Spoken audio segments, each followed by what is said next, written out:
So today I'm going to talk about a very important topic, that is a bronchiectasis. So it is a permanent abnormal airway dilation due to recurrent infections and recurrent infection and impaired mucus clearance. Impaired mucus clearance. So the pathophysiology of the bronchiectasis is a very high yield. So what happened? The infectious insult plus impaired bronchial clearance, they will lead to the overgrowth of bacteria. This overgrowth of bacteria initiate the infiltration of the neutrophil. So this will lead to the acute inflammation, and this inflammation progress to lead to structural airway changes, that is a typically bronchial dilation. So bronchial dilation due to inflammation and infectious insult. So this is again the repetition of the previous slide. So cycle of infection and inflammation. This recurrent infection lead to the chronic inflammation and this damage to bronchial walls and permanent dilation. So mucociliary dysfunction is the second component, that impaired mucus clearance, accumulation of secretion and recurrent infection. We will discuss some high yield pathologies related to the mucociliary dysfunction, particularly is Cartagena syndrome. So the Cartagena syndrome, we will discuss in detail in this video. Okay, so the types of the bronchiectasis, again a super high yield. So it is divided into the two types, focal bronchiectasis and diffuse bronchiectasis.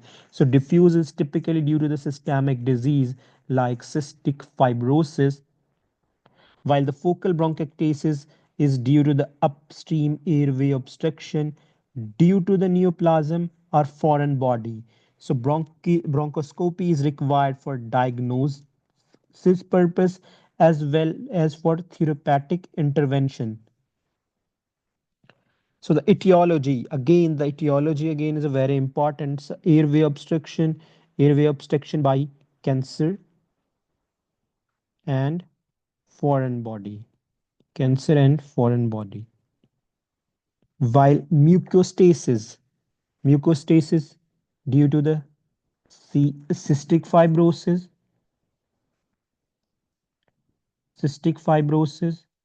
allergic bronchopulmonary aspergillosis. So it is typically written as ABPA, and primary ciliary dyskinesia, primary ciliary dyskinesia.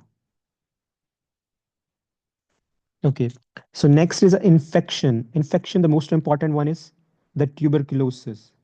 Tuberculosis. That is a very important one. So toxic inhalation, the most common cause of the worldwide bronchiectasis is TB, while the most common cause in Western countries is cystic fibrosis. So present with the chronic productive cough. So the chronic productive cough is again a very important, and foul smelling. So foul smelling, dyspnea, possible hemoptysis, and halitosis. Halitosis is bad breath. So physical examination reveal rales, wheezes, rhonchi, purulent mucus, and occasionally hemoptysis. So the diagnosis, again the chest X-ray. What you will find on the chest X-ray is increased bronchovascular marking, increased bronchovascular marking, and tremline on chest X-ray. So high resolution CT scan of the chest, it is a most accurate. So it is a most accurate test, while chest X-ray is a best initial.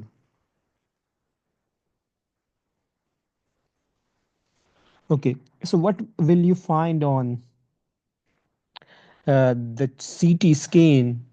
So bronchial dilation, bronchial dilation. Three finding are very important. Bronchial dilation. So lack of airway tapering, lack of airway tapering, and the last one is the bronchial wall thickening. So bronchial wall thickening. Okay, so pulmonary function test is typically obstructive pattern. So the ratio FE1 over FVC is decreased less than 0.7 or 0.8. So this will be decreased. Investigation for the underlying etiologies, so like cystic fibrosis, TB. So these are some special tests to identify the underlying cause of the bronchiectasis. So treatment again address the underlying disorder, airway clearance, that is a super high yield airway clearance through the chest physiotherapy, chest physiotherapy,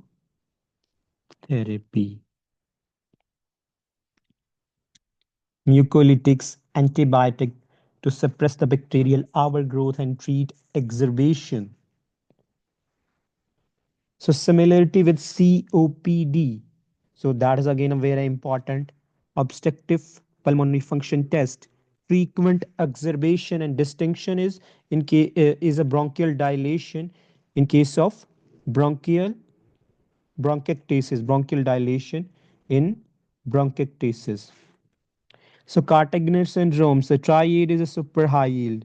So patient with the bronchiectasis, chronic sinusitis, and situs inversus. So this triad is for Cartagena syndrome. And other thing that is infertility again is a very high yield, super high yield.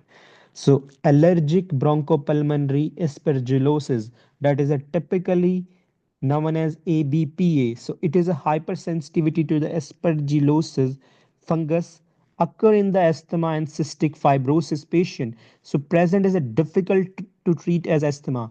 Typically is a refractory asthma that not respond to the inhaled glucocorticoids. So untreated allergic bronchopulmonary aspergillosis lead to the bronchiectasis. The treatment is oral glucocorticoid. So bronchiectasis and cystic fibrosis. So upper lung involvement is typically take place in the cystic fibrosis and pseudomonas. That is again characteristic for cystic fibrosis for bronchiectasis point of view. So bronchiectasis and chronic bronchitis. So in case of the bronchiectasis, this more prominent supputum production and exacerbation are typically bacterial, while in chronic bronchitis, it is a viral.